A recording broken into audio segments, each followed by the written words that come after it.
Hey guys, I'm Steven Farnsworth. And I'm Grant Babbitt. And you're listening to It's a Dad Thing podcast.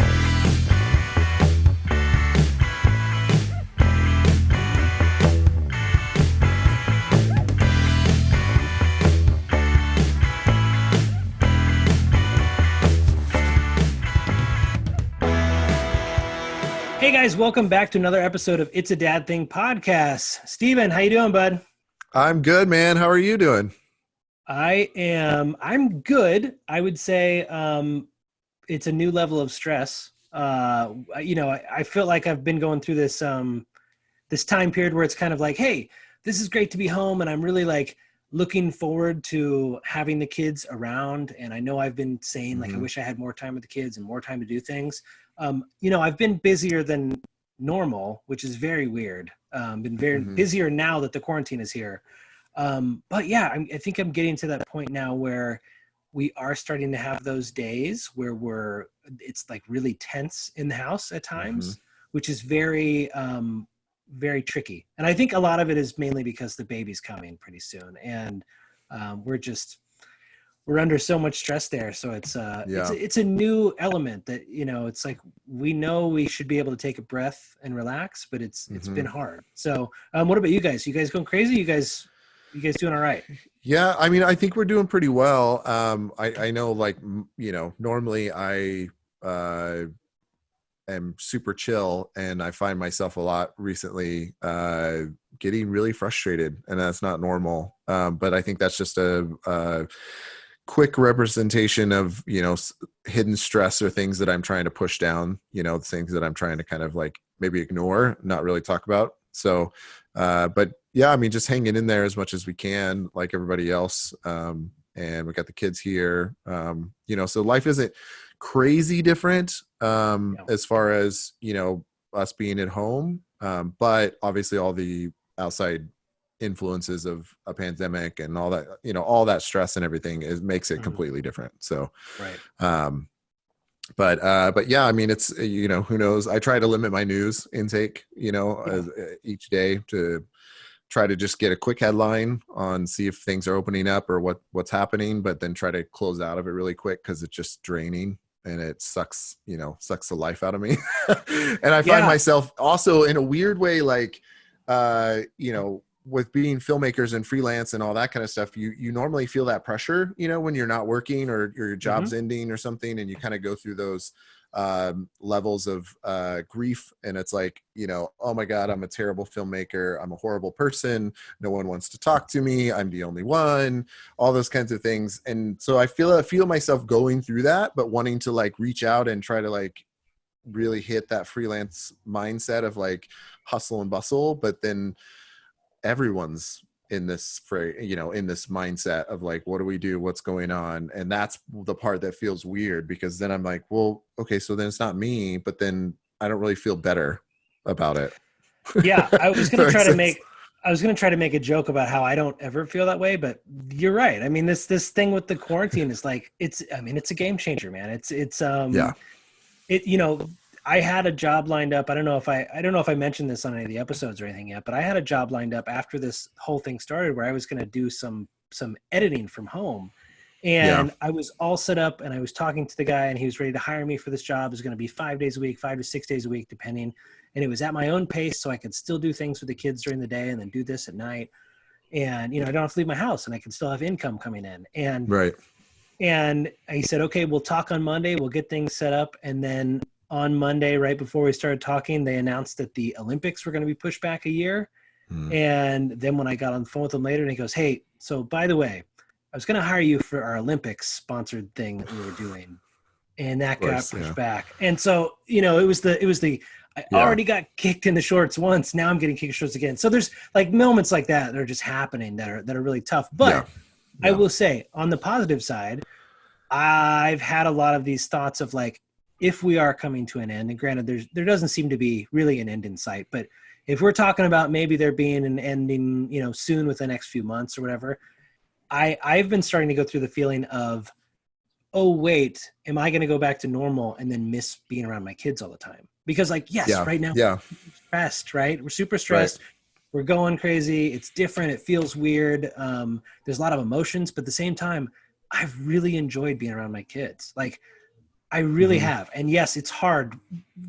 10 out of 12 of those hours that they're awake and in my face. But 2 of those hours we're really, really enjoying, like, really quality time together, you know, probably more. Well, it gives you that I mean? Like ability that you normally don't have when you're off working, off, you know, I say off site but out of the home, and you're having to go to set and you're there for 12, 14 hours. This gives you that opportunity for more dad moments, you know, but then it's kind of like, the opposite kind of happens because it's such an influx, it's such a wave of so much time with the kids and so little work. Then it throws your whole life like balance off, which actually, if you're watching the video, you'll notice that we're not alone. So I'm actually very excited to have a guest on this week of our Have I been my on good this friend whole time? Nathan. You know what? You've been filming me? Yes. Glad Yes, we we have a little burrito. gnome. We have a gnome in your backyard that's actually filming you right now because we can't be there ourselves. But no, I'm very excited to introduce my good friend Nathan. We've actually been talking a lot about dad stuff and that kind of, you know, dynamic of engaged dads or not engaged dads and how that kind of works. But Nathan, if you want to kind of introduce yourself to our audience and kind of tell them a little bit about what you do, and obviously, you know, you have kids of your own and kind of ages and stuff. Yeah, sure. So, hey everybody, my name is Nathan Scoggins. I'm a dear, I would consider myself a dear friend of Steven Farnsworth. Steven refers to me as that guy that I know, but I refer to Steven as my dear friend. So, reciprocity. We'll get there, Stephen. Someday. I get the same thing, and I host a show with him, so don't feel bad. Don't feel bad. So I'm not alone. Then we're basically both of us. Grant and I are here to kind of earn Stephen's love. So well done, Stephen. It's tough. It's hard. He's tough. Don't let that smile fool you. No, he's a hard man. He's a good book, a hard read though. Tough to. I'm kidding. I've been friends with Stephen for a bunch of years. Our kids are best of friends, so that's fun too. So I'm a writer and a director, producer. I've done all that work in and around LA. In addition to that, I work as a film professor down at a film school in San Diego, and I'm currently trying to figure out this Zoom teaching thing. And we were joking before the show, Grant, about how desperately trying to figure out how to engage students and make sure that they don't just film themselves on a loop. It is my stress dream that I have 25 students just all blinking at me, and they're all really out surfing or something. So, so I'm doing that, and then I'm working on a film that I got brought in to consult on, and so we're finishing up post-production on that project. We have picture lock, and we should be finished with our color in a couple of weeks, and consulting on some other things. So it's hustle, and like you guys know, in this season, I resonate with what you said, Stephen.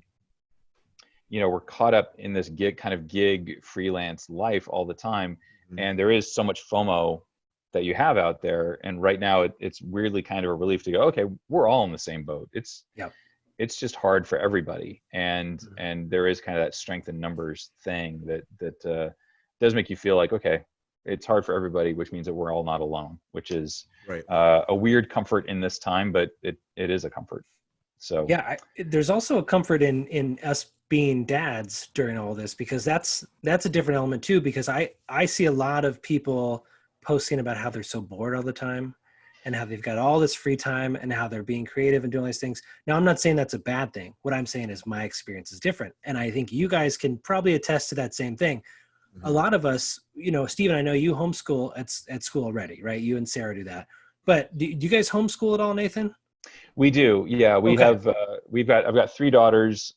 Just a new 16-year-old. She just turned 16 yesterday, as of this filming, and then a 12-year-old and a 9-year-old. My 16-year-old goes to our local high school, and but my younger 2 are still are still homeschooled. So it's Okay, so right now it's a mix.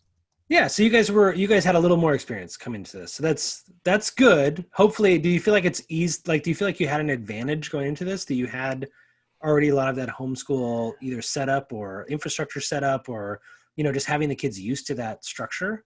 Well, I think the biggest thing that we had going into this was, you know, for our friends who do traditional schooling, the challenge is when your child learns a certain way and suddenly, you know, and you're able to kind of put them into a system, that's one thing. Then when you suddenly have to bring them home and you've got to figure out, okay, I've got this one that kind of struggles with dyslexia and this one who's really advanced. How do I do that? I think that's part of the stress and the challenge of homeschooling. So I think, you know, so even though I don't think this is a weird way to homeschool because we can't do field trips, we can't do events with other parents, we can't do some of the social stuff that is so, I think, important for homeschooling. So in a weird way, this is homeschooling, but it's not, because it's a little trickier. But I think the big advantage that we had was, yeah, we have the curriculum stuff, so we know how to make that work. But more than anything, we know how our kids learn. Whereas I think a lot of parents who are suddenly home with their kids, and they've, you know, it's a steep learning curve for a lot of them as they go, oh, I can't just give my kid this worksheet and she'll do it, because what if she's more of a tactile, you know, she can't learn online, but she's more of a tactile learner, like that kind of stuff. So I think that's probably the biggest advantage, is just, you know, the foibles of your kids more. Yeah, I've been wondering, because, you know, the homeschool thing is totally new for us. And we actually, our elementary school, our son who's in elementary school and our daughter's in preschool, they go to an arts elementary school. So they were setting up for play and doing a bunch of stuff. So it's like, they have all these different aspects that, like, they're not getting to do theater like they normally would. And granted, I wasn't raised with that ever, but, you know, one thing we've tried to do now is we'll try to act out their TV shows. Right. Oh, nice. We'll, and it's the only way we can kind of do theater class. Like, it's definitely not the right way. It's not the, you know, but it's something at least get their brain going and maybe work on like an improv or storytelling. So we can get that aspect. But I would say, like, for my son, he came home with a Chromebook. So all of his stuff is on the computer, which is great because he can interact with it. But it's also, you know, from teaching your class, I'm sure, on the computer, it'll wear you out after, you know, being on the computer all day long. And the one thing that I didn't think about, but a teacher friend of ours reminded us of was, hey, remember, have him still practice handwriting, because he will start losing those skills if he's not writing things out. And, you know, he draws, but I didn't even think about, like, oh yeah, have him practice handwriting, because that's not one of the assignments. Yeah. So one thing that I would really caution is, for any parents out there, anybody that's listening, if your kid was in public school and now is at home and they're doing Zoom classes and they're trying to figure it out, that version is not homeschool. That is not what homeschool is. It is a online school that that a public school is trying to put on. And a lot of people are doing a great job. I mean, one of the people that lives with us is a teacher of an elementary school, and she's doing a great job and putting in tons of hours and time and energy to do it. But I would caution to say that is not at all what homeschool is, because our homeschool on a normal day looks nothing like 6 hours worth of Zoom classes. You know, it's nothing like that. So it's this weird, like, everyone's kind of gotten thrown into this. And I know a few friends that have actually pulled their kids out of school, you know, they're young elementary students, and they've started, you know, doing some stuff on their own, and that's great and stuff. But it's hard on a lot of parents that have leaned on public school and then are trying to do this. It's a very difficult thing to do, especially when you have, you know, parents that are still trying to work on a normal full-time basis and trying to, you know, like, I know for us, like, there's even times where we're like running, okay, I got a call. Okay, well, I'm jumping on the phone with somebody else, and we're all kind of jumping into different rooms. And, you know, then the kids are kind of like, okay, well, what do we do? You know? Well, and the other thing about that too, I completely agree. And the other thing that's a real challenge is the emotional aspect of this, right? In that kids are home, they don't necessarily understand why they're home. They hear bad things about what's going on in the world, and they don't understand why they can't go play with their friends. So, like, my wife and I have had to deal with, and it's been a struggle, is how do you manage the emotional health of your kids going through this? Because even if you're homeschooling, usually you're homeschooling, but like you can still go up to the street and play, or you can do these other things. Mhm. And a couple weeks ago, my 12-year-old was really struggling with, why are we doing all of this? And so what I have found that, and both my wife and I have had to deal with this, and I'm actually a little better at it than she does. And that's not bragging, because Kate will outright say it. She's like, you're better giving them comfort than I am. But like Kate had to kind of walk Jitem through, these are the people who are dying, this is the casework, like you're just, because like kids don't understand. And Yep. and one of my daughters, like me, carries emotion in her back, and so I don't tend to necessarily always be the most expressive with my emotions, so my back will be in pain. So a couple weeks ago, we were like 2 weeks into this, and Harley was in a lot of pain in her back, and so like for every night for a week, I had to like massage her back and talk about the fears that she had of, I'm afraid that I'm going to get coronavirus, and everyone I know is going to get sick, and it's going to be my fault, and like all that stuff. So I think there's a whole emotional component to this, beyond just what you guys are talking about in terms of like, how do we just get the friggin' work done? It's like, well, how do we not just get the work done? How do our kids just not get the work done, but how do we actually be present with them in the midst of the emotions they're feeling, which might be completely different than the emotions that I'm feeling. And so that's a whole other challenge to this. Yeah. And when all this started, the kids, the one thing they kept saying over and over again is, I'm bored, I'm bored, I'm bored, I'm bored. And I understand that they're bored. And I get it, man, because as an adult, look, my wife has gone out. So we're at the end of our pregnancy. So my wife has gone to a couple appointments now by herself. I'm not allowed to go with her. So sonograms, anything else that's here at the end, it's just her. When she got out of the house and she got in the van, she's only been out of the house 2 times. She gets in the van, drives to doctor's appointment, gets done, comes straight home. That's all she's done. And then we go through a whole process of like, you come back in the house, we wash all the clothes, we do all the sanitizing, all that stuff, right? Yeah. It's a whole routine that we have to go through. And what she said is both times she left is that when she gets out of the house and she gets in the van and she goes to those appointments, she feels so free. Yeah. I mean, she feels free. Like she can kind of like be herself, or like there's this sense of normal again, or like I could just have a minute to myself. And I think mental health wise, that's fantastic. But if you think about it, like our kids aren't getting in the car and going anywhere. And granted, theoretically, I guess we could throw them in the car and just drive around and come back, right? So we're not out anywhere with anybody. But because we've said from the beginning that we're staying at home, and it's either front yard or backyard, and even then it's front yard, but only to this certain line in the front yard. So we don't, nobody crosses the sidewalk and we get too close. So it's just this strange aspect of like, yes, emotional health, and they don't necessarily know how to verbalize it yet either, which is something that we as dads have to try to go, okay, why are you upset right now? And I have to read deeper into this, where maybe before I could have been like, look, I'm busy, talk to mom. And not For sure. not that that's okay, but like it's a thing where it's like, look, I've got work, I can't deal with this right now, like talk to your mom or whatever. It's like, look, we're all in this house together, so like we're going to have to tackle these issues that you have and these emotions that you're dealing with. So well, I think that actually leads to a good point, is that Nathan, the reason that I wanted to have you jump on and we were kind of chatting is what we kind of call daddy issues, but like kind of that, like what is it like as you grow up, and you are actually further along in fatherhood than I am, and we're kind of in stage, Grant's like a little behind me in our kind of like age groups. I'm never getting out of this stage. We're all beggars looking for bread. That's just the reality. Sure. But I mean, it's, like you now have like a 16-year-old, you know what I mean? It's like with each stage, I think it kind of reminds you of your own childhood, right? I mean, it kind of, whenever I know for my own life, like whenever my daughter turned a certain age, it reminded me of, oh, what do I do as an 8 or 9-year-old? What did I do at that point? When my boys started playing basketball, it's like, okay, remembering those stages in my life. And I just kind of wanted to hear from you, how do you kind of work through that? How do you kind of work through like your own experience as a dad, and then also working through your own relationship with your own dad, or how it was when you were raised as a child? Yeah.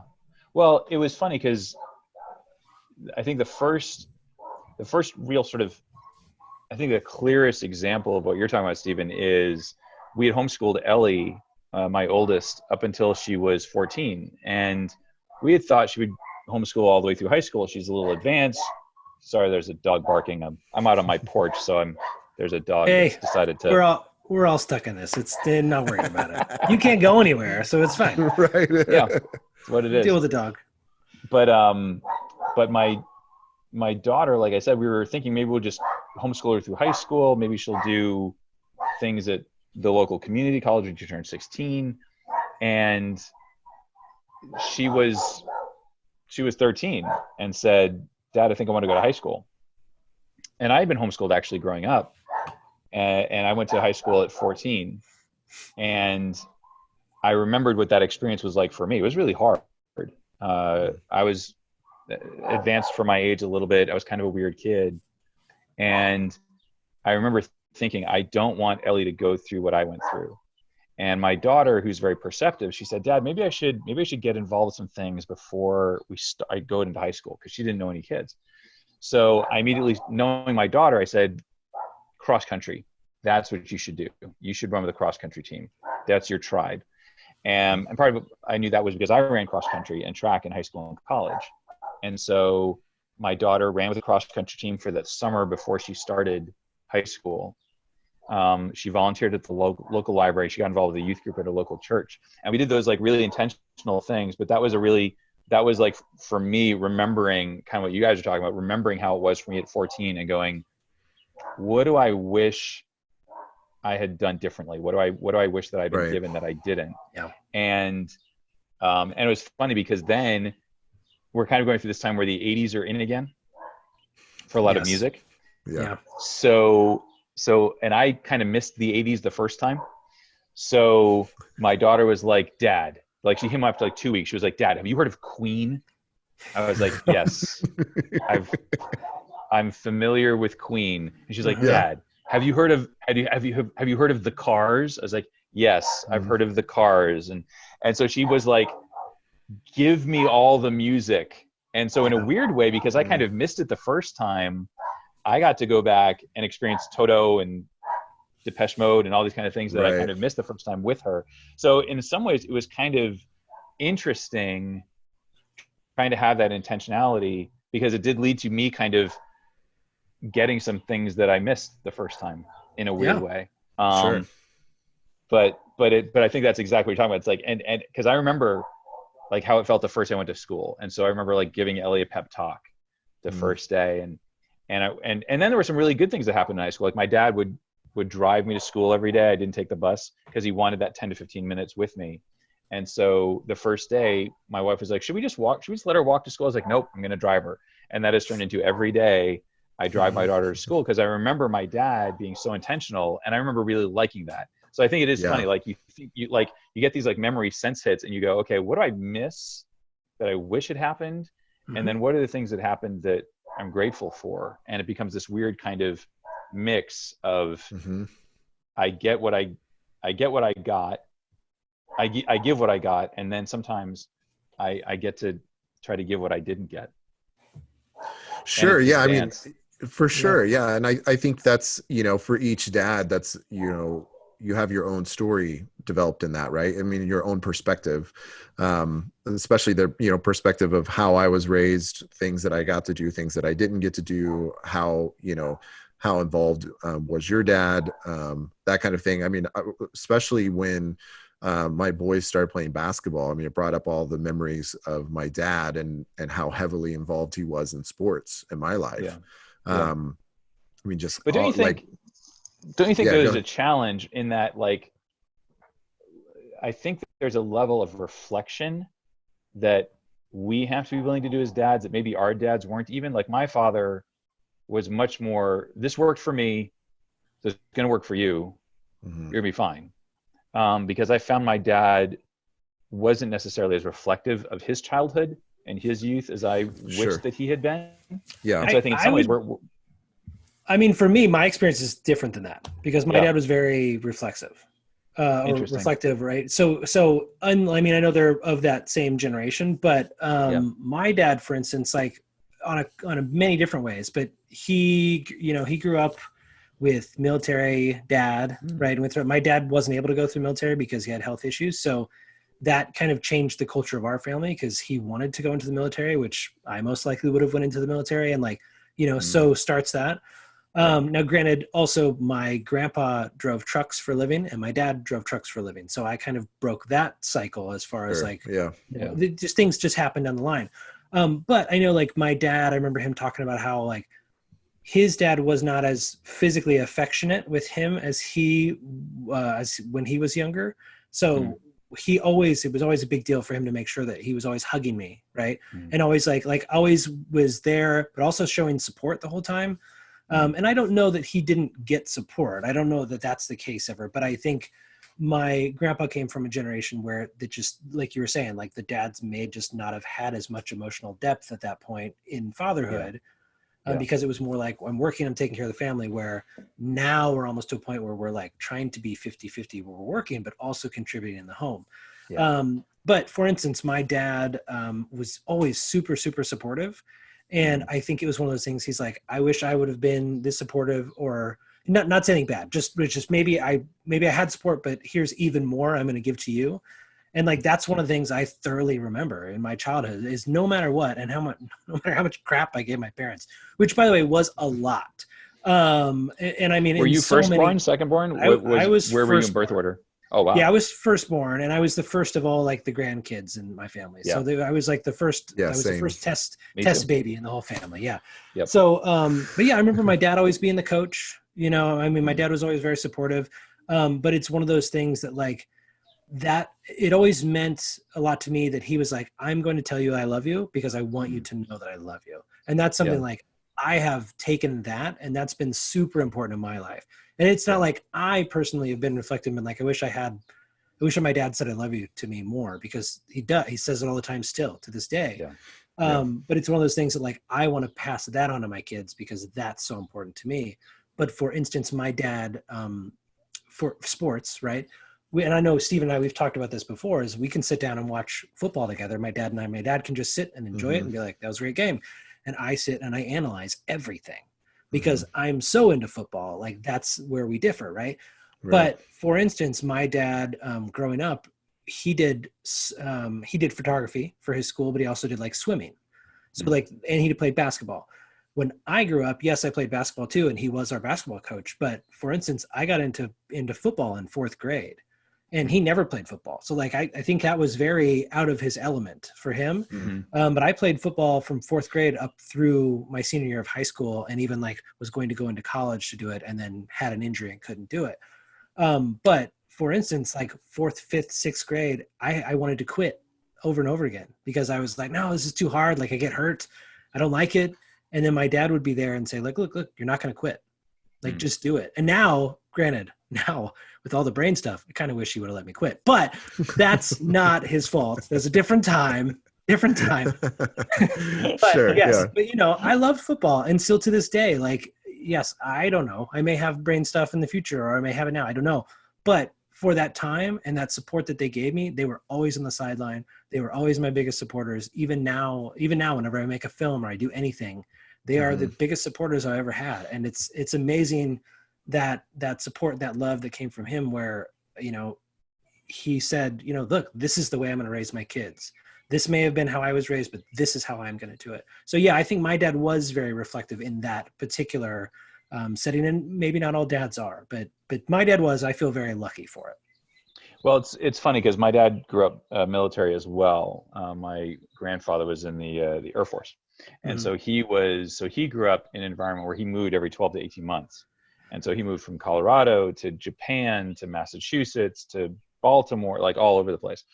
And so one of the things that my dad, I discovered later, my dad had committed to was he didn't want his kids to have that experience. So we grew up all in the same house. Like we never moved, this little house in Warwick, Rhode Island. And so I think that was one of the things that my dad did that was, and somewhat reflective of his childhood. But, at the same time, like I'm struck by the fact that so much of parenting is about narrative, and it's like the stories that we tell. And sometimes we are living out the narrative that we grew up with.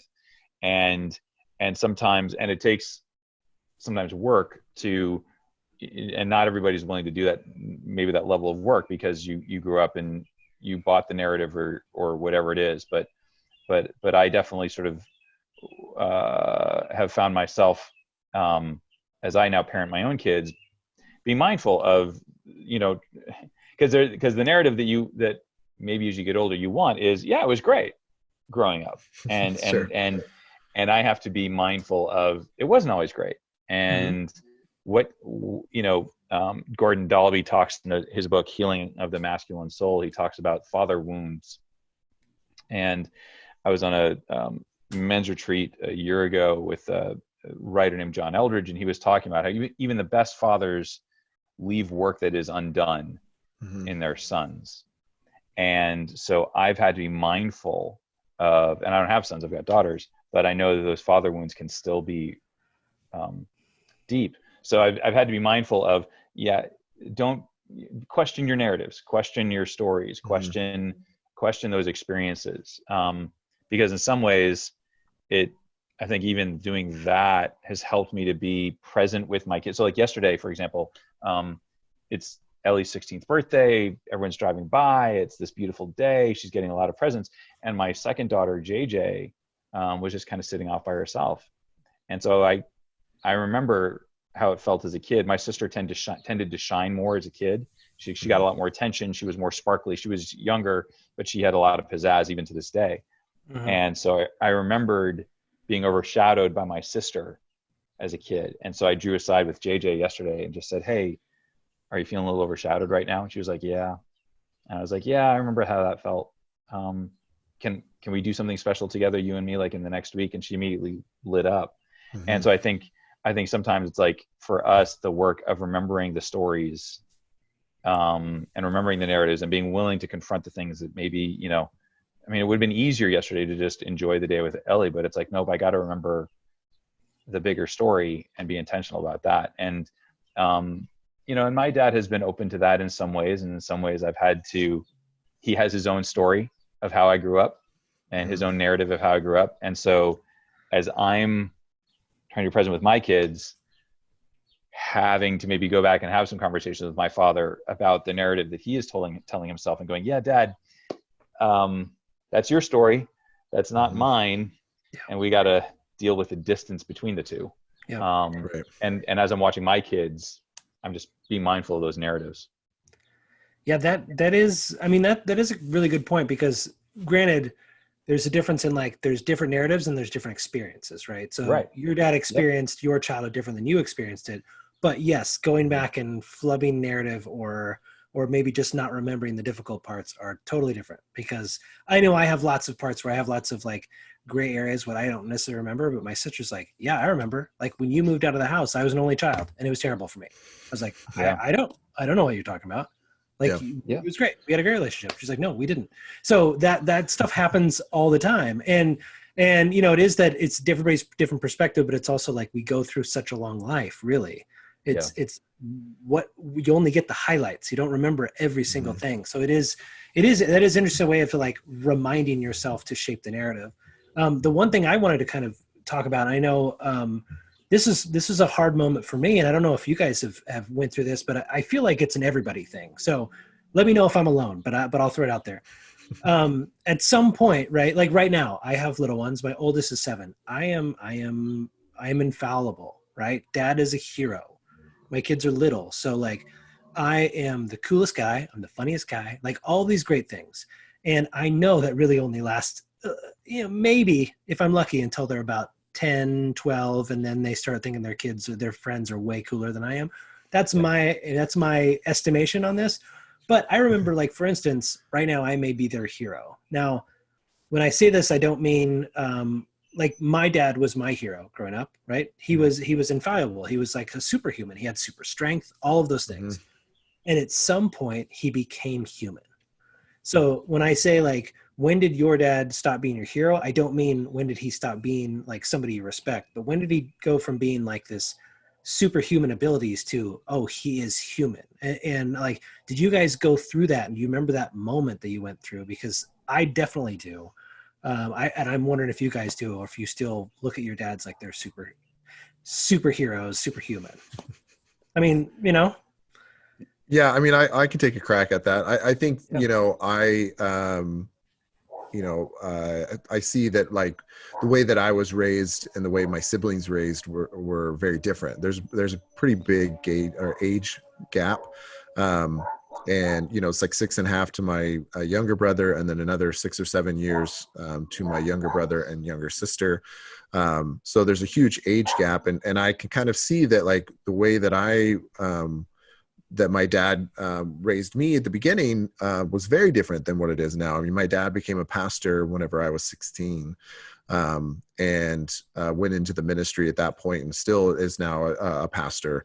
And so my siblings saw a very different version of my dad. And so, I've talked to them about, hey, I remember dad doing wild and crazy things, and being out there. He was in the radio. He was a disc jockey. He was a morning show host. He would sleep on billboards for, donations. And, he was the kind of the wacky guy in the mornings. Yeah. And I remember doing all kinds of fun, crazy, weird stuff growing up. And then that kind of all stopped, and he became very serious, and still very serious today. And so it's a very different experience than my siblings have. And that was about the age that I kind of started seeing Sarah, who is now my wife, and then I moved away within a few years of that, and moved out to Arizona, and now to California. And so that was kind of a big, I don't know if breaking point's probably not the right word, but like that was a pretty big moment that, like, that all kind of happened within a few years. My dad went in the ministry, then I did this and got together with Sarah, and then we moved away. And so it all kind of like happened really quickly. And I would say that's probably the time where kind of the dad relationship shifted a lot. And we've talked about it a few times over the years about how those kind of things went down, and still kind of trying to work through some of that today, as far as what does our relationship look like now that than it did back whenever I was like 6 years old, Sure. Sure. Yeah, I mean, what about you? I mean, not to put you guys on the spot and not to call out dads. It's just, that's what we're here for. Sure. I mean, we're dads, we want to improve. So, I mean, what is it that you've experienced, or like, when was that when you went through that, and how has that kind of shaped you as a father today? Yeah, I think for me, I had a similar but different. My dad went into ministry when I was 3. He became a pastor, and then eventually became a church planter, and then he started working with NGOs around the world. From 12 to 14, my father started traveling intensely throughout the Middle East. And so, like, my first day of high school, which is a formative experience for any kid, especially a teenager, but especially somebody who was homeschooled. My dad wasn't there. My dad was in Turkey or something, and that whole season was a real season of transition for my family, because my dad had never been traveling so much before. I went away to school, went away. I was gone for 8 to 10 hours a day. My younger sister didn't respond to that the best, and wound up developing an eating disorder. And where my father became human for me was through that whole experience, because my dad was always kind of an optimist. He was always kind of like full of faith, always kind of charging ahead to the next mountain. And this is a time where my dad made a couple of bad calls in terms of traveling when he should have been home, and not as present as he should have been. And I remember, I think it was like 4 or 5 months into the process, she eventually went to the hospital. She's good now, thank God. But it was a 3-year process. We were about 4 or 5 months into it, and I remember my dad picking me up from high school and saying, "Yeah, she's making a turn. Like, things are going great. I saw that old fire in her. She's going to be great." And I remember for the first time looking at my dad at 14 and going, "You don't know what you're talking about." And that was it's not quite an Oedipal moment, but it's definitely that moment when you realize, oh, you're kind of making this up as you go. And And then I remember when she went to the hospital, and so my dad had to be kind of confronted with the fact that, you know, he hadn't been able to, he wasn't able to be the hero this time. And and that was definitely a profound thing for me. And I wonder, kicking it back to you guys, I wonder if there's a series of things, of moments that we go through where our fathers become more human to us. Like I remember, you know, my parents lived in the UK for a while. So it was like 12 or 13 years ago, we were visiting them, and my dad was chasing my daughter around the house and he fell. And he didn't get up immediately. And that, I just remember like standing there and looking at my dad, who had been this kind of, been a football player, been a runner, you know, athlete, and he didn't get up. And that was another kind of thing where it's like, okay, not only is my dad now not the hero, like you were talking about, Grant, but now my dad is older. Yeah. And that's another shift. And so I wonder if there's like a part of the development cycle of men is this thing of like, our fathers develop feet of clay. Yeah. And I'm with you on that too, because, you know, my experience, and again, I know we keep talking about like, when did we realize our dad was not our hero or not? And I went through it. I remember, I want to say it was probably somewhere, I don't remember the exact age, but somewhere in that 15 to 18 years old.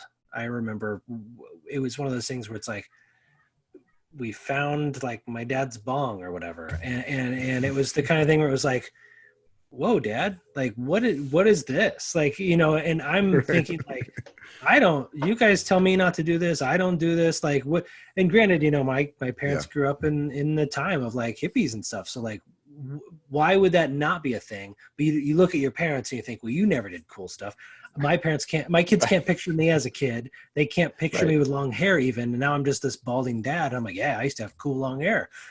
They can't picture that. I get it. I totally get it. So like, I couldn't picture my mom and my dad being like these cool people that were like, you know, smoking pot and drinking beer and like having fun at these parties. Like I couldn't picture that. But then here I was as a high school kid going like, what's this? You know, and then it immediately goes from like, you know, this infallible human or even authoritarian, you know, figure. And I lump my mom and dad both in the same, like the parents category. But you go from that moment of like, you know, all of a sudden you're knocked down a peg where it's like, okay, hold on, you can't be the boss of me too much, right? As a teenager, that was the experience I went through. Sure. But then you also realize that, you know, looking back in the moment, no, that's the moment when I realized like they can make mistakes like I do, because I make them all the time. And up to that point, I just felt like I was a bad kid making bad mistakes. And then at that point, I realized, look, everybody makes a mistake. And my dad, who's this infallible hero of mine, is making mistakes too. So, you know, it's not a knock on him. It's just, you realize they're human. And like you're talking about, Nathan, as they get older, I mean, the next step for me was having children. And then I went through that moment of like, oh, now you're really human. Because that's when I realized you are making this up as you go along, because I'm doing the same thing with my children, right? There's no real manual out there to tell you what to do. So I'm trying to figure out what the next step is. And the first time I took my son to the ER and I realized, holy crap, this is what my parents went through. They were afraid they were going to lose me. Like they went through the stress of this and it brought me closer to them. So it's like, as a child, they're my hero. And then I go into this humanizing aspect of them. And then when they're humanized again, when I become an adult, then they become superheroes all over again. Like, how did you do this? How did you do this parenting thing? I have so much ahead of me to like, I don't know how I'm a full adult right now. Like, I don't know how you got me to live all these years. Like, this is so scary. But yes, now my father is now on disability. So you see this, you know, my father, who always had all the strength in the world and always could do everything, could literally lift everything on his back and just was, I remember playing catch and he'd throw a baseball so hard that my hand would sting. And I'm like, if we played catch now, there's no way he could throw a ball to me like that. Right. And that's, again, not a knock on my dad. I love my dad, but that's part of us aging and him now going from being a dad to being a grandfather. And just watching, you know, your physical attributes, your mental attributes, like everything deteriorates after a while. And it's so hard to watch that as a son who saw my dad as this hero and understood that like you've had a long life and you've went through a lot of ups and downs. You've made a lot of mistakes, but you've done a lot of things right along the way. And the amount of love I have has grown, which I didn't think I could for when I was a kid and then a pissed off teenager, but it's gotten more after being a pissed off teenager.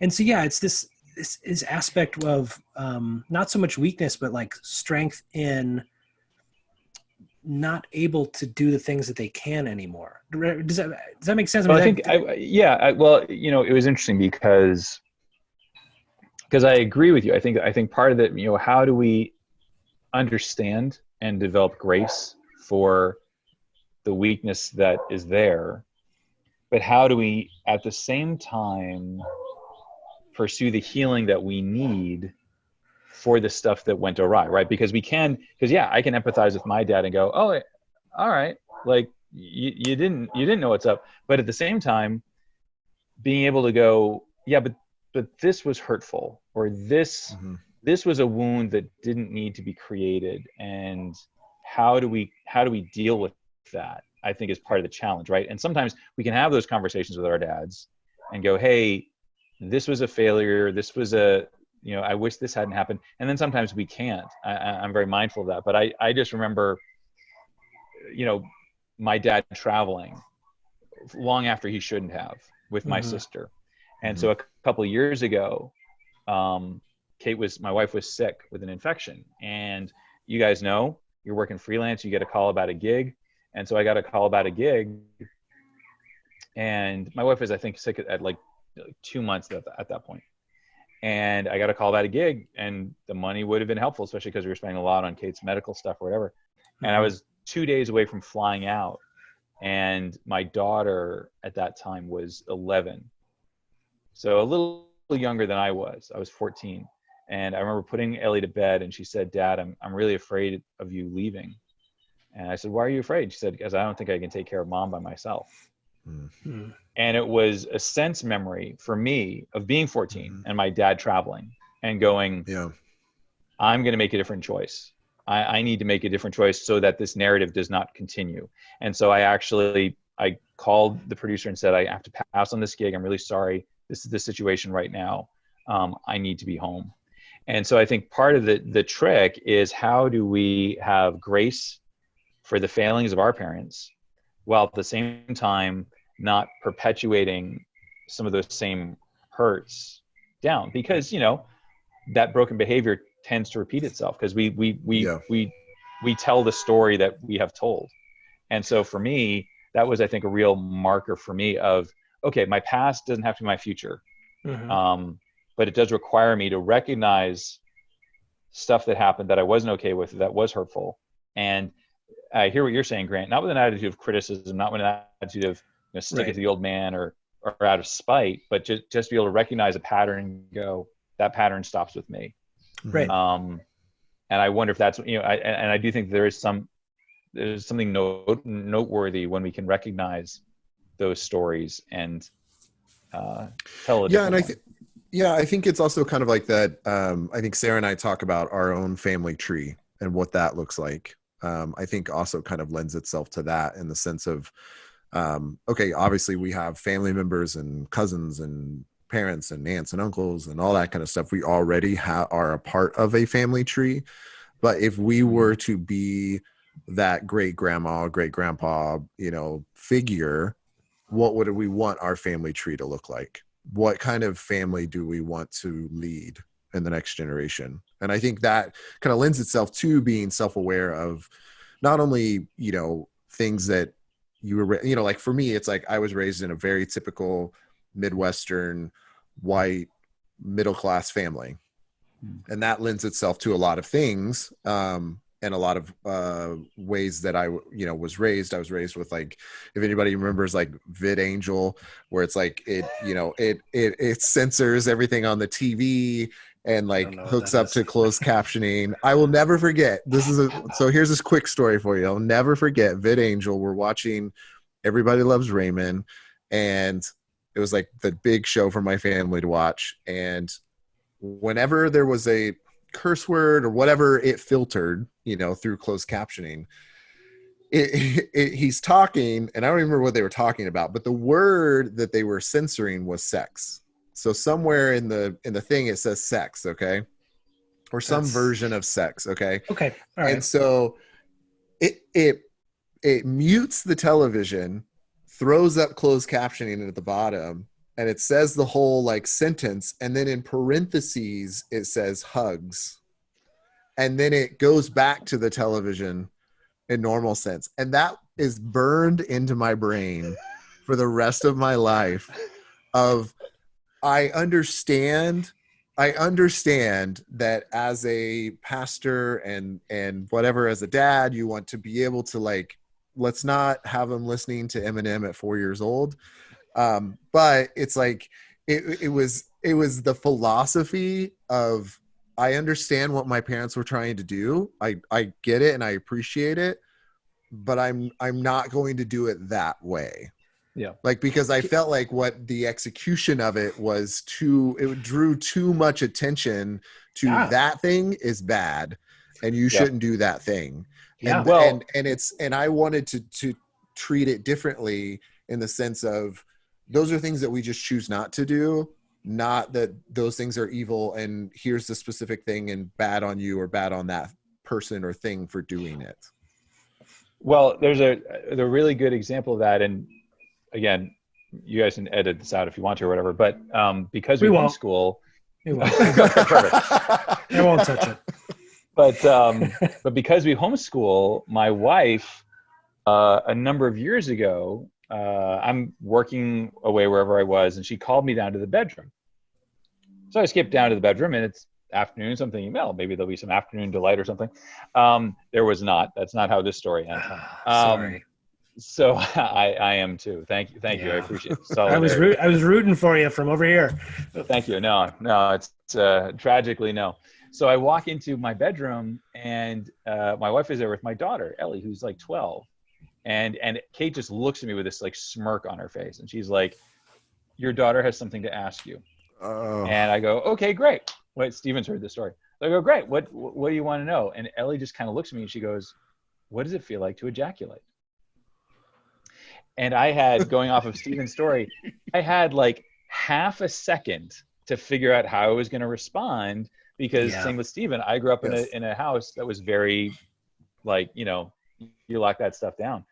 And so I knew that how I reacted in that moment would either shame my daughter, or and would make it feel dirty and make her feel bad or whatever, or not. So I distinctly remember in my brain going, okay, great. What do you want to know? And so, she's like, well, how does it feel? And I said, well, did you say awesome? I would have just said awesome. It's the best. Amazing.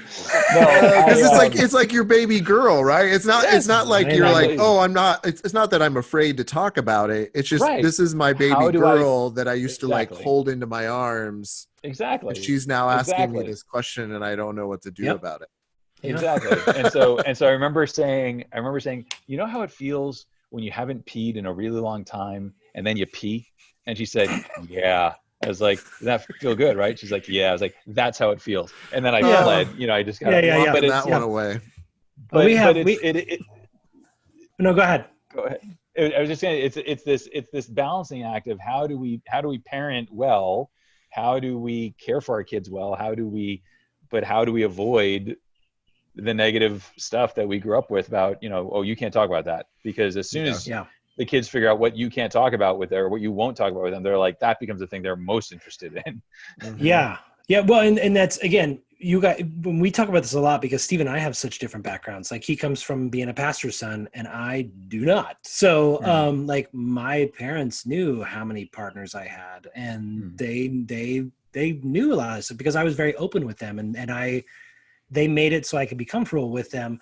I never had a vid angel. I remember like the first time that's a weird sentence. That's a weird sentence. I never had a vid angel. That just, I don't know. No, you really missed out. You really missed out. I mean, my experience you can still get them if you want it. Nope. Don't want it. Sounds awful. Just bad writing, really. So honestly, I mean, my experience, hugs. My experience was like, I remember being a 6-year-old and my dad was laying down in the living room, and he's watching Caddyshack on TV. It must have been HBO, I'm assuming. But he's watching Caddyshack, and he just goes, "Hey, don't look." And he puts his hand like over my head, and of course I go like Okay. And then I see my first set of boobs that weren't related to me. And I was like, well, that's awesome. I like those. And like that was my experience. I didn't have VidAngel. I just had like the fingers that would do that thing. Right. But yeah, I mean, that was or the lines on the squiggly TV with late night cable. Yeah. Yeah, exactly. Well, I had my first experience the other night. We were joking at the dinner table, and I made a joke, but I was talking to the adults because we have two people, adult children that we call them, that live with us. And I was kind of talking softly, but the kids were at the table and they were kind of chatting. And I was kind of talking softly, like making jokes with the adults. And apparently my daughter Peyton overheard the whole thing and got real upset for a comment that I made and ran to her room. And I was like, oh man. And Sarah's like, that was all you. That was you. This one's you. And I was like, okay, here's a dad moment, so I gotta walk in there, like, and of course I took a moment because I had to finish laughing because I thought it was really funny. Yes. What we were talking about. You high-fived yourself first. Yes. And so I finally go in there and I'm like, hey, what's going on? And she said, I just want you to stop embarrassing me all the time. And I was like, okay, I thought it was just this moment, but apparently it's all the time now. Did you we've hit that, that? we've hit that next phase in fatherhood, apparently. Okay. Yep. You become father. Yeah, in my head I was like, oh, just buckle up, honey, because it's like this isn't even, just wait till you get a significant other. It's just gonna get worse. And so I've been reinforcing that very early. But what, like, it was one of those things. I was like, I sat down and I was like, okay, and I'm not going to repeat it on the podcast to not embarrass her for whatever in the future, but it was, it was a legit, it's like one of those things that was a legit thing. Yeah. There was like a legit thing that I was like, hey, we should really address this. But I didn't really, like, I was kind of making fun of it. And because she's older, she was like, I shouldn't have to deal with that anymore. And so when I sat and talked with her, I said, hey, what's going on? And she talked about how embarrassed she was and all, gave her, side of it. And I said, I'm really sorry. I did not want to offend you. I shouldn't have said that at the dinner table. I shouldn't have said that in front of other people. And I said, I'm really sorry for doing that. And I said, can I tell you what the joke was? Because I don't know if you heard it all. And so I explained my side of like, here's why it was funny. And she kind of laughed and giggled. And I said, but I understand how you reacted to it and how embarrassing that must be, and that I said it in front of other people, even though this is like our family unit. And so it was kind of like one of those, like, okay, like maybe I obviously screwed up and I shouldn't have said something, and I made her frustrated or disappointed or whatever it was. But I want to always be able to come back and have that open line of communication, that even if it's something that maybe we don't even agree on, maybe it's something that I'm like, hey, this is how I feel, this is how you feel, that we can at least, my goal is to have a relationship with my kids for the rest of my life. It's like super simple. My like parenting motto, or for anybody who wants to like do that kind of thing, is basically like, I want a relationship with my kids for the rest of my life. And the only way that I know how to do that is to constantly communicate with them. I don't do a great job of it, and sometimes I mess up. I mess up a lot because I'm not really a great communicator. My wife Sarah is an amazing communicator, and she reminds me of that all the time. But but I found that like through Sarah and her relationship with her parents and her relationship with her dad, that what I've noticed and kind of been aware of is, I like coming back to that communication thing. It's like, okay, because you guys are you are continuing to communicate. You guys are continuing to have those uncomfortable conversations. And not that you always have to have like, oh, let's have another big heated conversation. Yeah. But that's how, everybody's going to go through life. And I feel like, going back to our other conversation of like dad moments, and like when we really saw our dad as being human, or saw our dad in a different light. Whatever I look back in my life so far, it's always been the bigger moments that I remember. It's like when this tragedy happened, or like Nathan, when you said, hey, when there was a sickness in the family, and I remember when there was like something that happened in our family and how people reacted and what people did, that really brought out that like kind of awareness of the relationship, you know? But I mean, it's like, well, the other thing though, is like discipline. Like, how do you, I know everybody does discipline differently, but like, do you guys remember that first time that you like disciplined your child and then it either brought you back to the way you were raised, or you did it in a different way than you were raised to try to be intentional and different about that? Like, does that ring a bell? Well, I think, well, going off of what you just said, Stephen, I think, and then segueing into it, for me, I think that one of the most important things I can communicate as a father to my children is when I mess up. And and my dad have had some conversations about this subsequently, but my dad grew up with a perspective that someday you're going to get to be the old man. His dad would tell him this: someday you're going to be the old man, and when you're the old man, you can do whatever you want. And I think my dad kind of brought that into his parenting. And so my dad was never someone to be challenged. My dad's law was the way it was, and that's how it was. And I remember the first time I talk about discipline, I disciplined wrong. I heard the kids fighting. I stepped in, yelled at one of the kids, and I was wrong. I completely misunderstood what was going on. And Ellie, who I think I was sharp with, was actually in the right.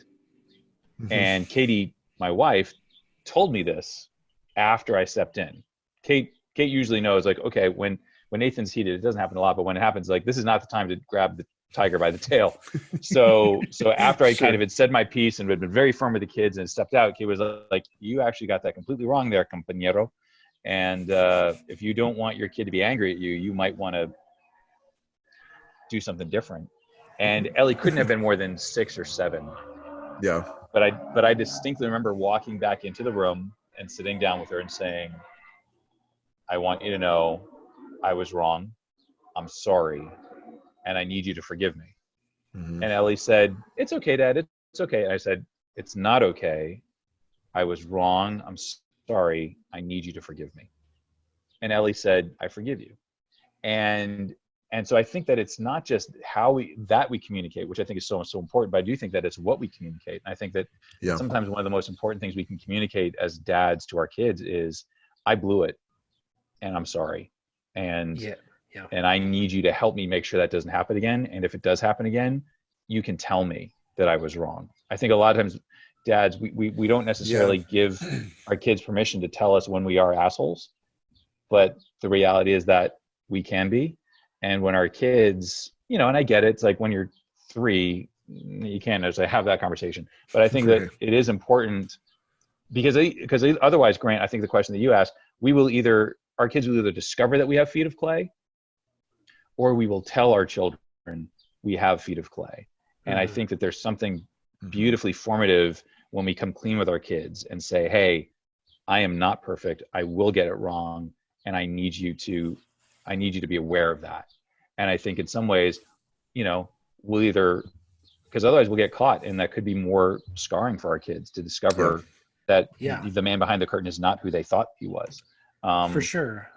My 7-year-old, we actually are dealing with that a lot recently because he's the oldest, and we have a 5-year-old and a 2.5-year-old, and we're gonna have a brand new baby coming here, and we're basically like, hey man, you're the third parent, like you gotta kind of help us wrangle everybody, and you gotta help be a role model. And he's like, well, I don't want a role model. I don't want to be a role model. I'm like, sorry, you have to. And the only thing I can go back and forth with is my wife is a third born. So she was always the baby, and she doesn't have the same experience I did growing up. And I was the firstborn. And I remember being like, why does my little sister get everything? And I am always like crapped on, like, I don't understand. So anyway, with that is, what I try to do is I try to sit them down and I go, look, it's hard to be a big brother. It is hard. It's not easy. There's a lot of expectations. You go through everything the first time, so we're way harder on you, and I'm so sorry that we do that, and I don't mean to do that. And so, the thing that happens a lot of times when we get upset with him, he'll go, I'll just do whatever you want. Like, I'll do whatever you want, and you guys, like, I can't be perfect. Like, I'm sorry I can't be perfect. I wish I could be.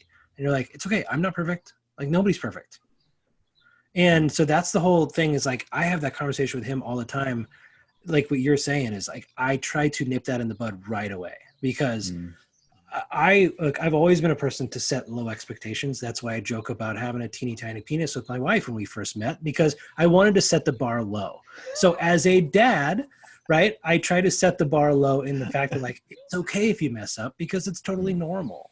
It doesn't mean we don't Right. get things right. It just means that it's okay if we mess up, because if we mess up, then we have an opportunity to learn. And that's the thing that I've been trying to, like, from a young age, work on with them, because I know for me, when I got to be a teenager, I just felt like all I did was mess up. And if he's already feeling like that in grade school, then either I've pushed some way in the wrong direction already, and now I have to walk it back to try to help, or that might just be that he was wired a lot like me and has anxieties and things earlier than I did. So, which I'm assuming that's, yes, I'm sure I messed up a lot, and I've done a lot of things wrong as a dad. I know it. I know I've done something wrong today even. So it happens all the time. But my whole thing is like, I'm definitely trying to be open with him, like you're talking about, Nathan, and try to say like, look, maybe you can look at me as a superhero, but I am just like you. And we are, we're a family, we're part of a team. And like, it's okay if you mess up, and it's okay if I mess up. And, as long as we go forward and we keep trying, you don't give up, then I think that's the way to go. And that's what I've tried to push with him. You were talking about with, I can't remember what it was, but I just blanked. I'm so sorry. I just blanked, but it was something you were talking about how, we'll cut that all out. Yeah, we'll cut it out. Steven, can you cut that out? Thanks. It was how you, it was how you apologized to your daughter, right? And you said, look, I made a mistake. I need you to forgive me.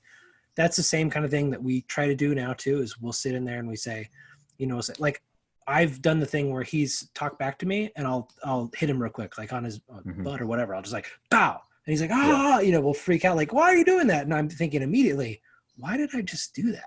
Well, that's because that's what was done to me. Right. And that's like, I'm frustrated, and so I do that. And immediately I'm like, I shouldn't have done that.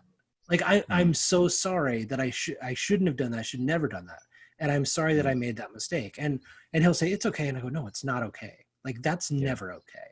We tell you guys not to put hands on anybody, so it's not okay if I put my hands on you.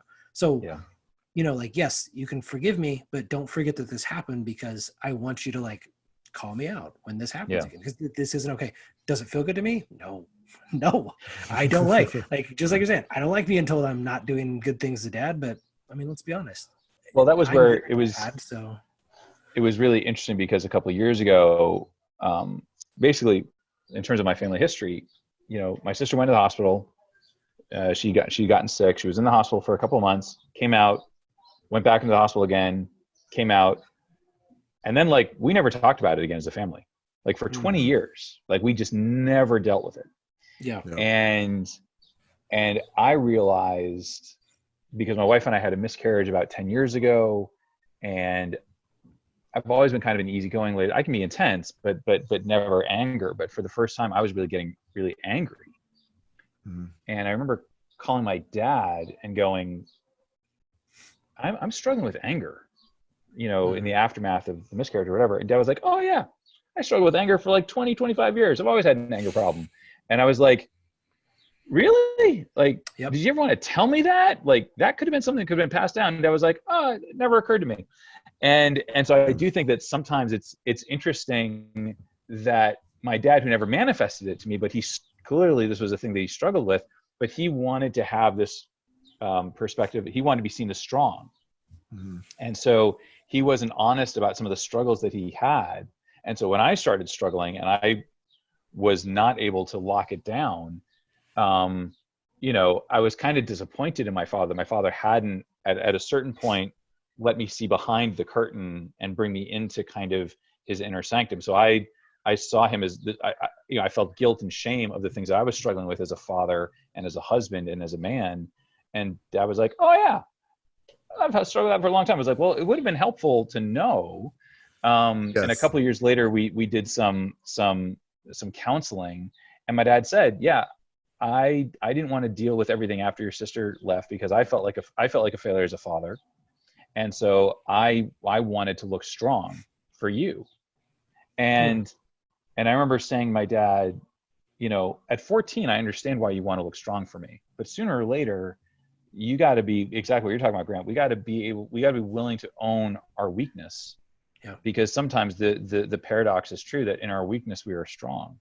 And I think that can be a hard thing to do as guys. We want to look like we've got it all together. We want to look like we've locked it down. And, you know, I will sometimes, my wife does some things related to intimacy, and she has a Facebook group for wives called Hot Nights. And I'm friends with some of the husbands in the group.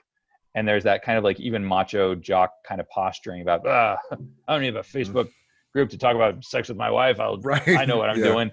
And yet the reality is that a lot of times we don't, but we're afraid to disclose our weakness because we don't want to be manipulated. We don't want to be mocked, you know, all those reasons. Yeah. And yet what I have found with my father is that I've had to try to pierce behind that armor because I know my weaknesses, and I have to get to the root of my father's weaknesses so that in some ways I can understand my own, so I don't feel alone. Like when I called and said, help me.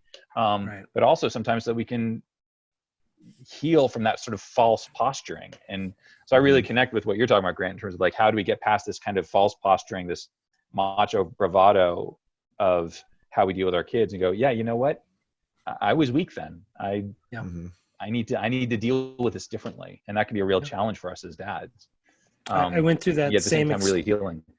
I went through that same experience that you're talking about, except I was dealing with anxiety because my dad had a heart attack when I was 18. And I remember distinctly, like, the nurse who was there helping him at the time, I was smoking 2 packs a day. And I lived behind a Little Caesars. I lived on my own. So I was drinking a 6-pack of beer. I was eating at least 1 Little Caesars $5 pizza, if not 2, throughout the day, and then smoking 2 packs of cigarettes. That was my life. Like, that was what I was doing right after I graduated high school. And this was the same time when my dad had his heart attack at 46 years old. And the nurse said, it's not a matter of if you'll have a heart attack, it's when. You are going to die from this if you don't stop what you're doing. And not that wasn't already a big thing that's happening with my dad, and I'm feeling like I'm going to lose him. And now, of course, like, I have his blood in me, and this is all going to happen to me. Then when I hear that from somebody, then immediately something snapped in me, and I had such bad anxiety that for honestly probably the next 6 years or so, I couldn't listen to a heartbeat, whether it's a commercial or in music, or imagining like hearing my baby's heartbeat whenever there's a sonogram for the first time. Like, I was nervous about that. I was nervous about hearing my baby's heart because I thought I would have an anxiety attack. I got so in this like mode of disabling, whatever. I couldn't handle it. I was having a hard time. Disability. I'm not going to try to do words. Debilitating. Thank you. I shouldn't do a podcast. I don't know words. Anyway, no, this is why you guys do it together. You balance each other out. It's a beautiful thing. Yeah, it just was so difficult for me for so long. And I think probably 6 to 8 years or something. I didn't get counseling for it really until like 8 years in. I just handled it on my own. And which was not smart looking back. Like, I wasn't handling it. I was just dealing with it, I guess. And when I finally got counseling and they're talking about like, do you have any family history of this? And then I was like, no, I don't think so. And I talked to my dad and my mom. I'm like, hey, do we have any like history of anxiety or anything? Oh yeah. I've had anxiety my whole life. Like, I'm always been afraid of stuff. And you should talk to your grandpa. He's had it his whole life too. And I'm like, what? Like, why would have been helpful yesterday? Well, yeah. It's been 8 years. You guys know I'm dealing with this. So it was, and granted, I know they were supportive, but it got to the point where like, and not that and I just told you, my family, we didn't like hide stuff from each other. It was just a matter of like, at that point when I went into having this like really severe anxiety, they honestly were afraid to tell me, like, if one of them got sick or they had health issues or anything, they didn't want to tell me. And that had never been our relationship before, but because they were so afraid it would set me and my anxieties off, they just stopped telling me those things or stopped letting me in on those things. And I think, yes, useful information that would have been helpful, like moving the curtain, like letting me help work on me so I can then be better would have been great. But, I know it's a level of like you're saying, your dad was trying to protect you. My parents are trying to protect me. So, it isn't. Well, again, there's also this, like there's these narratives that we kind of don't want to confront as family. And I think that's part of the challenge is, and so like when I sat down with my dad just a couple of years ago and said, look, we need to go and get some counseling. I need to walk through what happened with my sister 20 years ago and why you didn't do this and why you did this and all that kind of stuff. And my dad was kind of defensive. You know, we Mm. went and sat with the counselor, and the counselor said, okay, Nathan, why don't you talk to your father, whatever. And I talked, and my dad got immediately defensive because Sure. I was challenging his narrative, because his narrative was hashtag nailed it. Yeah. My daughter didn't Sure. die. So we won. And yes, that's true, but it dramatically affected me. And for me to come at him 20 years later with an attitude of respect, I wasn't trying to criticize, but it was like, Dad, I need to work through this a little bit. It's very hard for families to confront those narratives because, and having gone through counseling, it's like when you name your demon, you can start to deal with it. But sometimes the scariest thing is naming it. And that can be really work. That can be work. And I'm not sure why it's harder for guys to do that sometimes than women, because my wife is much easier. Like, she's got a community of people around her. They're much easier about like naming their shit. And guys, sometimes it can be hard for families to name their stuff. But well, and honestly, so like important. it's funny that you say that, but I mean, that's a big reason why Grant and I started this podcast, is him and I chatting about things and going, oh, wait, what did you do in that situation? Or like, wait, that happened to you too? Like, oh, I thought that was just me. Or like, like going through just dad stuff and husband stuff, we started going, wait, I mean, like, my wife talks to your wife a lot, Nathan, and about like a lot of and vice versa stuff. Yeah. And I'm like, well, I mean, a little bit, I'm kind of like a little jealous of like, I don't know how to be that open with someone else, because and there's the mom groups and stuff. I mean, there's everything. Yeah. out there. And it's like, I've been conditioned, and I'm also a part of that conditioning of, I'm a big, strong man. I don't need to do, I mean, I'm still doing it today. For the last couple of weeks, I've walked around the house like nothing's gonna come in this big armor right now, but yet my mood has been like this, like going all kinds of crazy. And everybody in the house is like, yeah, you're obviously dealing with this in your own way. It's like, I'm like, no, nothing's gonna stop me. Quarantine, no big deal. I'm gonna come out of this so great.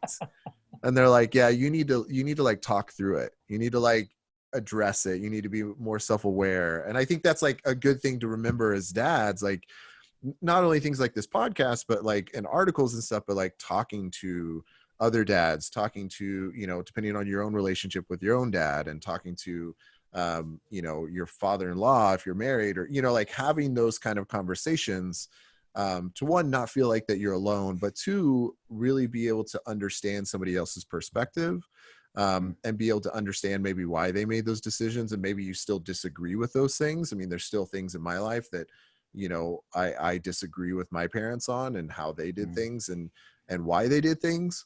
And that's okay. Like, as long as you're able to discuss it. And I think the other big important thing is, if there is a need, which is, I would say, is a huge need among everyone, but, we're talking specifically about dads, is counseling. Yeah. And I've been to counseling myself for something that happened in our family. Sarah and I went to counseling over it. But then I separately, after that, reached out to a friend of ours and asked, hey, who's a good counselor that you would recommend for these two specific issues that I'm trying to work through? And that's huge. It's been massively important to me to be able to talk to a third party that's not bringing extra baggage, that isn't going to be defensive, that isn't going to add in their own perspective in the sense of, well, you don't know because you weren't here, like those kinds of things that happen in family dynamics. But someone that can help you go, have you thought about this? Here's some tools and things that you can do to really work on outside of those meetings and things, or things that you should really think about as you're going through your daily life. Because I think what's important, and we've touched on it, is it's not only important to be involved as a dad, like this time right now that we're all quarantined at home gives us the ability to be around more. But I think it's also really important that, the psychology, that like what's going on in your own brain and your own self-talk is a huge proponent in what's going on in your family. Because I've noticed that there's been moments that I have not been in a good mood. I've reacted stronger than I normally do. And I've noticed that my kids have been doing that in the last couple of weeks, that they're reacting stronger than they normally do. And So I was like, crap, you know, like, you know, but it's like, it's a big deal because you as a dad, you sometimes forget because I'm probably like you guys, I'm almost invisible sometimes in my home. Like we were earlier, like not even kidding, a couple hours ago, my wife was on a video call with somebody. The kids walked into the house. They walked past me. I had a conversation with them. And then they went up and stood next to my wife, waiting to ask her a question about lunch. And I was standing there with a knife in my hand and a peanut butter jar in the other. And it was as if I was like 4 feet away. And it was as if like, well, dad clearly is making a sandwich for himself. Like that's, you know what I mean? It's like, I was like, what's going on? Guys, I'm right here. The problem is, Steven, if the solution to the whole thing for you is if not being invisible, try growing a beard like a real man and they'll see you. They'll see you. No, they won't. I've tried. You know what it it is? It's just the patchiness, just longer. It doesn't grow in. I thought like it would grow in and start to lay down and start to look like the handsome beards that are on this podcast right now, but it doesn't. It just grows longer, and the wife hates it even more. Yeah. So, well, to be fair, that's what's happening on top of my head too, because there's only more hairs, and that's why you're growing it. Yeah. That's why you're growing it down here. It's to compensate for that. Yeah. As long as I have hair on my head, I'm good. Well, the last thing I would probably say going off of that, Stephen, is, you know, there is a marriage component to this. Kate and I read a really good book a couple of years ago called Getting the Love You Want. It should be called Getting the Love You Need. But it talks about how, you know, our family of origin is where we learn a lot of our coping mechanisms, for better or worse. Yeah. And when you marry, you know, you're either, you tend to marry one of two people. You either tend to marry somebody who reiterates all the broken behavior from your family of origin, or you marry somebody who helps you heal from the broken behavior of your family of origin. And I definitely, circling back to the thing that you had said earlier, as I became a dad and I learned how to become a better dad, it actually created the space for some healing within Kate, because as she saw me be a dad that was different to the dad that she had when she grew up, it started to bring up insecurities in her, but it also started to help us figure out ways that she could heal. And so I really resonate with like the intentional work that we do about, also we're talking about like communicating, apologizing, being present. Like these things are not just good for our kids in terms of the next generation and their narratives, but it can be healing for our marriages. Like, I don't know how you guys have seen it, but when Kate has seen me be a good father to our girls, it changes things for us. I would say it's 50-50 for us. Cause I mean, I think you're right. Ashley and I were raised two completely different ways. But one thing is like, for instance, her dad gets so much stuff done all the time. He gets so much stuff done. And you're like, how are you doing all of this? There's literally only so many hours. So that's one of the things that like, I get compared to like, well, my dad, you know, this. And so that's hard.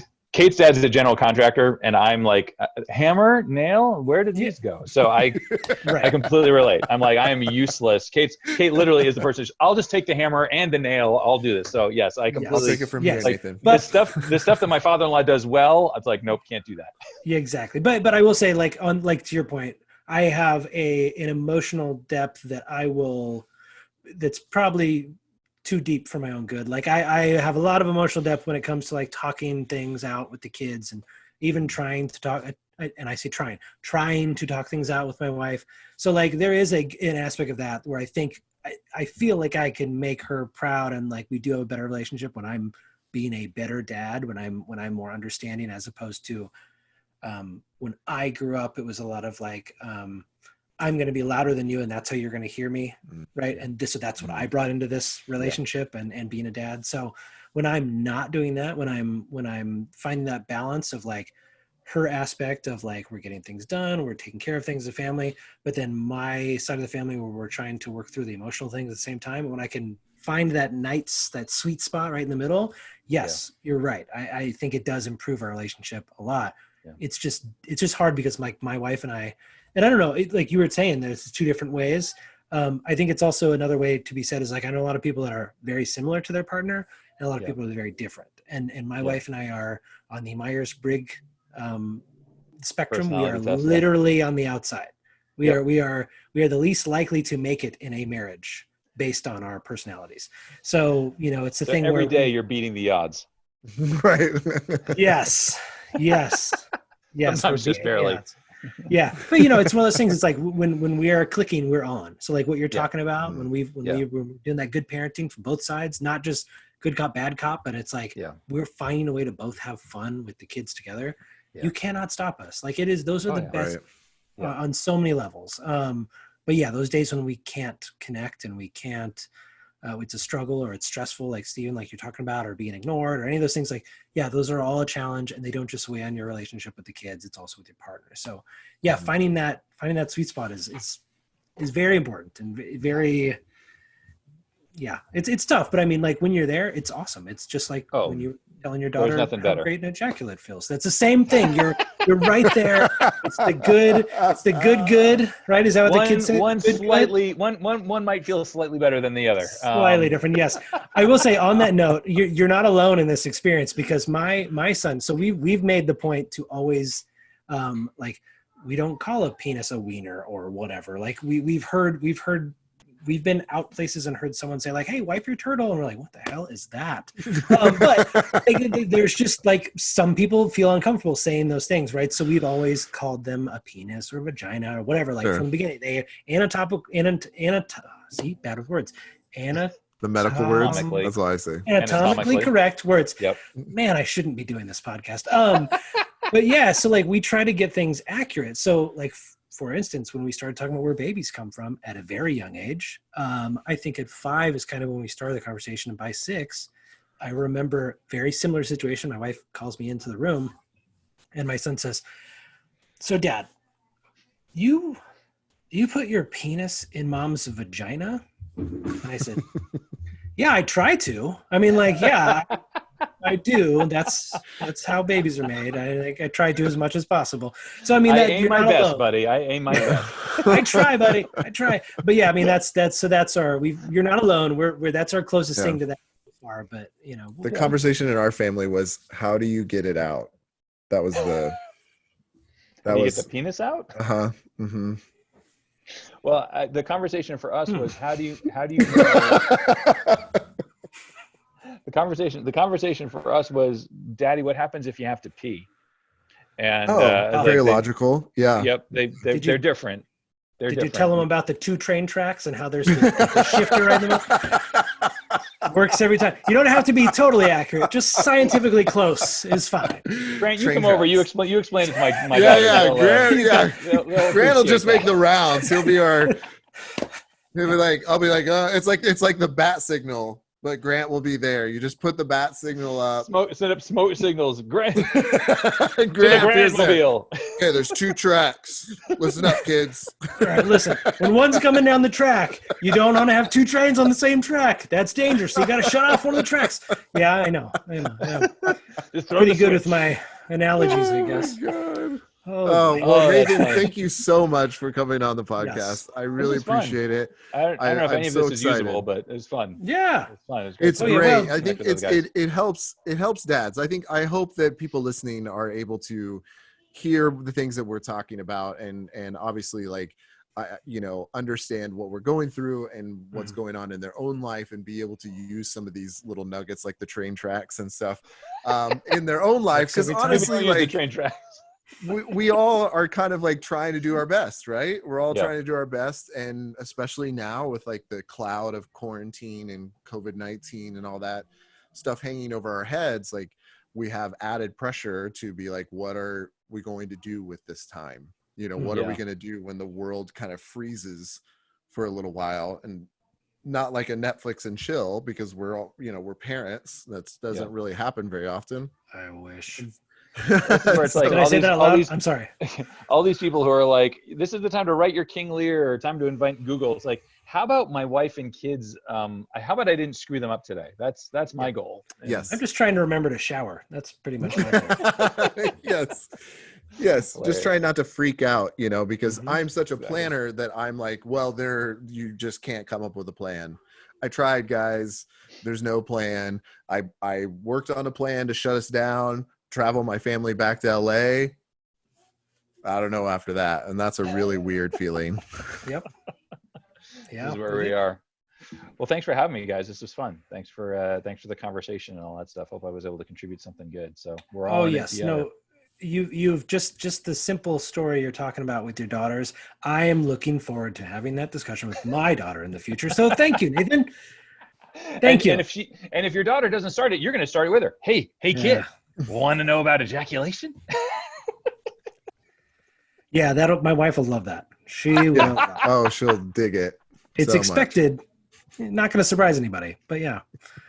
All right, Nathan, I appreciate you coming on. Thank you very much. That's my guys. Stephen, as always, thank you. Now, everybody who's listening out there or watching, please make sure that you like, subscribe, leave a review on iTunes or wherever you're listening to this podcast at. If you're watching on YouTube, if you can subscribe there, share it with a friend, share it with a dad.